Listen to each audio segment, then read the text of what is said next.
Ce qui me désole personnellement dans le film Venom Let There Be Carnage, c'est qu'ils ont été quand même en association avec Marvel. Et Marvel, ça fait pas des merdes en fait. Ça doit pas faire de merde. Sony a continué à étendre son univers super héroïque avec Venom, son Spider-Man, à moins que. Mais ils ont réussi à ajouter une couche et toujours avec Tom Hardy dans le rôle du copain du symbiote. On a Andy Serkis derrière la caméra, on a Woody Harrelson pour affronter l'anti-héros, et on se dit, oui, il y a une petite miette d'espoir quand même, que ça sera quand même un bon. On a dit que le carnage commence, et après, non, on ravale sa fierté, on ravale son honneur, on ravale tout ce qu'il y a de plus positif dans notre âme, et on s'est dit, c'est quoi cette merde qui a été sortie? Je me pose la question quand je vois Venom, c'est quoi ce machin, c'est quoi ce truc, qu'est-ce qu'on a sorti? Je me suis demandé si c'est une addition de deux films rasés, ratés, complètement ratés pour sortir cette majestueuse manœuvre cynique qu'on appelle Venom 2 Let There Be Carnage. Je me suis demandé si Tom Hardy suit quand même un traitement, parce qu'il aurait quand même dû lire le contrat, malgré le fait qu'il ait été à la co-scénarisation, si on peut dire, à la coécriture, si vous voulez, de ce film. Tu regardes le jeu de Woody Harrelson, de Naomi Harris, de Michelle Williams. C'est comme si tu regardais un film de Chuck Norris de l'époque. Je me suis demandé après, est-ce qu'il y avait une seule personne sobre, une seule personne digne, une seule personne dotée d'un esprit rationnel, d'une intelligence lourdingue, qui pouvait quand même dire à ces gars, ok, là vous êtes en train de tourner un film qui ressemble exactement à Catwoman, à Electra, à Green Lantern. C'est pas croyable. Il y a eu tellement de questions que je me suis posées. Et en combien de temps? En 90 petites minutes. Des petites minutes, vous vous rendez compte. Mais c'est petit, mais c'était interminable parce que je voulais que ça finisse en fait parce que c'était tellement bête. On se dit que le carnage commence, alors il y aura du carnage. Maintenant, c'était un doigt d'honneur qu'ils nous ont fait. Il y a justement une scène où Venom, en pleine dispute amicalo-crypto avec son moi intérieur, s'adresse à Eddie Brock et dit avec un majeur, un doigt, un genre, difficile de ne pas le prendre personnellement. C'est complètement raté, c'est d'une incompétence, c'est d'une indifférence qui pourrait quand même ouvrir des Jeux olympiques dignes par d'autres acteurs nuls. Sauf que le vrai malheur de Venom, c'est que Venom n'est pas drôle par rapport au premier qui était réussi. Venom n'est pas drôle. Il ne faut pas confondre le rire nerveux et les yeux secs comme si on était ébahis devant la performance. Non, non, non, non, non. C'était tellement nul. Il n'y avait pas de forme de plaisir. Ce n'était pas un bon film. Malgré les kilos de prières envoyées par les fans pour qu'il y ait un croisement avec la route de Spider-Man, parce que c'est la post-scène générique, franchement, qui a apporté un petit plus à notre bonheur, on se retrouve avec un nanar, un petit divertissement raté qui est une démonstration très, très, très, très resplendissante de tout ce qui ne va pas dans l'industrie des super-héros qui semblent plus que jamais ternir les limites du public, quoi. Hardy, Tom Hardy. Tu ne peux pas avoir joué Bronson, tu ne peux pas avoir joué Ben, et tu as joué dans Mad Max, et aujourd'hui tu ressembles au bouffon royal du circuit blockbuster. Tu te dis que Hardy a un problème, mais non, il n'a pas de problème, il va bien. Il a co-signé l'histoire de Venom avec la scénariste Kelly Marcel, qui a quand même un CV pour avoir fait Cruella. Je vous en avais parlé. Tu te dis quand même que c'est parti pour être un opus magnum, mais tu es loin d'imaginer le réconfort que ça peut t'apporter. Parce que à la limite, tu te demandes s'il ne souffre pas d'un syndrome de Stockholm entre le studio et Hardy, il doit y avoir quelqu'un qui souffre. À la limite, c'est du Dr. Jekyll et Mr. Bean constipé, quoi. Venom a atteint un sommet de gêne, de déplaisir, de malaise, et Tom Hardy passe direct au niveau exponentiel dans la suite, quoi. Autre chose que je voudrais aussi ajouter, c'est que l'acteur qui est le coproducteur, le co-signataire de l'histoire, donne naturellement le la à cette mélodie néfaste pour la santé. Ça sort des enfers et ça embarque avec lui tout le monde, c'est-à-dire Michelle Williams qui est réduite à jouer, je ne sais pas, un pantin, une marionnette, je ne sais pas à quoi elle servait dans le film, je ne sais pas, apporter Venom et à partir donné à Tom Hardy, je ne sais pas. Elle a tellement un manque de personnalité que déjà dans le premier opus, elle manquait de personnalité. Dans le 2, elle l'a triplé de manière exponentielle le manque de personnalité. Elle a beau avoir la seule scène avec un brin d'esprit du film, c'est-à-dire une confession dédiée à She-Venom.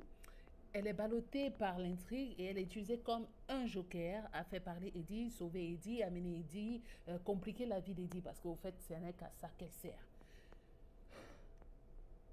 Vous avez vu sa perruque?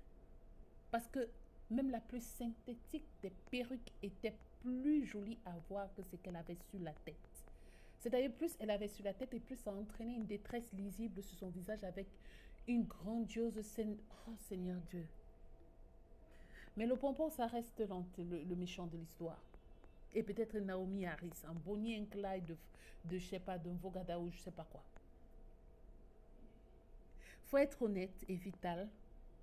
Pour tout acteur, il faut savoir gagner un semblant de dignité dans un film affreux. Il faut savoir avoir un semblant de dignité dans un film affreux. Et là, je peux vous assurer que ce n'était qu'une marée noire dans Venom. Peut-être parce que Cletus Cassady et Frances Barrison, qui sont les deux méchants de l'histoire, ont voulu rivaliser le côté bouffonnerie avec le super-héros. Bref, les trois quarts du temps, ils n'ont aucune échappatoire. Inutile de chercher du côté des motivations tellement proches du néant que leurs quelques lignes de dialogue dans le climax donnent l'impression d'avoir raté des scènes pour comprendre. Le show continue après. On se dit quand même que le réalisateur Ruben Fleischer, qui a quand même fait Zombieland, Retour à Zombieland, Gangster Squad et le film Uncharted, pouvait respirer. Mais non, la honte a pu le noyer quelque part. On avait une tête invisible derrière Gollum et King Kong, ça n'a gêné personne.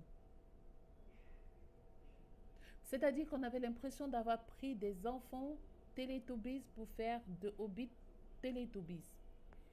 La super production de Mowgli est passée par là archi nulle. Le seul bon côté, c'est l'harmonie dans l'horreur qui est assurée dans cette suite. C'est-à-dire, malgré 110 millions de budget et que le directeur de la photo, qui a travaillé avec Tarantino et Scorsese, Venom a apporté une certaine direction artistique qui est quand même pauvre, avec les sempiternelles rues au goudron mouillé et autres intérieurs qui pourraient servir à tourner des pilotes de séries soap opéra. On a aussi quand même le grand méchant Carnage qui n'a pas rougi devant Venom. Il était quand même badass, puisqu'il est encore plus laid que le Venom qu'on connaît et semble tout droit sorti d'une cinématique d'un mauvais épisode de Resident Evil. Encore une fois, le défilé d'effets spéciaux dans le climax, c'était comme si c'était une collection saison des pluies, grande saison des pluies de la rentrée scolaire de 2021. Zéro inventivité dans la mise en scène. La seule idée ludique, c'était de pomper une petite connotation à Spider-Man 3. Le découpage est parfois nébuleux, l'action est parfois incompréhensive. Le film n'est certes qu'un syndrome de cette maladie chronique à Hollywood qui est la paresse à l'œuvre qui donne des envies de meurtre. Voilà ce que j'ai retenu de Venom. Autre chose encore, s'il faut ajouter, ils croient qu'ils étaient violents. Ah non, ils étaient trop polis. Le symbiote qui se goinfre de chocolat parce qu'il ne peut pas se résoudre à bouffer les cerveaux humains ou des poules dénommées Sony et Cher. J'avais l'impression de voir une parodie de 8 Miles et Scary Movie 3. Alors, qu'est-ce qu'il faut retenir? C'est un ramassis d'hallucinations de tous les extrêmes. L'écriture, le film, le montage, c'est tout ça. C'est une gigantesque plaisanterie. Une telenovela qui a occupé tout l'écran pour une blague à la fin, histoire d'enfoncer le clou. Un peu comme si quelqu'un au quartier te décidait de te faire les tours de magie et les producteurs ont applaudi, ils ont retiré tout le superflu pour assembler le blockbuster parfait en mettant des blagues, du bruit, des effets spéciaux, des acteurs connus et rien d'autre parce que on ne peut pas mettre tout ça dans des dramaturges et s'attendre à un bon film parce que ça n'a aucun sens. en 90 minutes. Merde, Seigneur. Vous avez imaginé le nombre de pop-corn et de soda que j'ai pu boire parce que j'attendais que ça finisse. 90 minutes rapidement passées, mais qui te semblaient carrément interminables parce que c'était moche. Et ce n'est pas la fameuse scène post-générique qui est pour moi une parfaite diversion qui va arranger les choses. Hein. Non, c'était juste une petite diversion de rien du tout. C'est que c'est d'un fumier ce truc. Oh, Seigneur Dieu. On ne prend même plus la peine de montrer le côté hideux du mauvais film de super-héros. Au premier visionnage, j'avais mis 1. J'étais obligée de regarder ça une deuxième fois. Parce que je me dis, c'est nul, je vais trouver des aspects positifs au film. Mais comme j'ai envie de faire un doigt d'honneur à Sony pour leur faire comprendre qu'ils ne sont pas encore prêts à tourner des films d'ampleur de Marvel, je leur donne demi sur 5. Voilà. Ça ne devrait même pas sortir parce que ça ne fait même pas rire, ça ne fait pas peur, ça ne fait rien. Je n'applaudis aucun effort. Non, si j'applaudis seulement parce qu'il y a Tom Hardy et ça donne demi sur 5. Ah, on ne peut pas passer une mauvaise année comme ça. Heureusement qu'il y a eu Spider-Man No Way Home. Oh, Seigneur Dieu. Sayonara. Ah.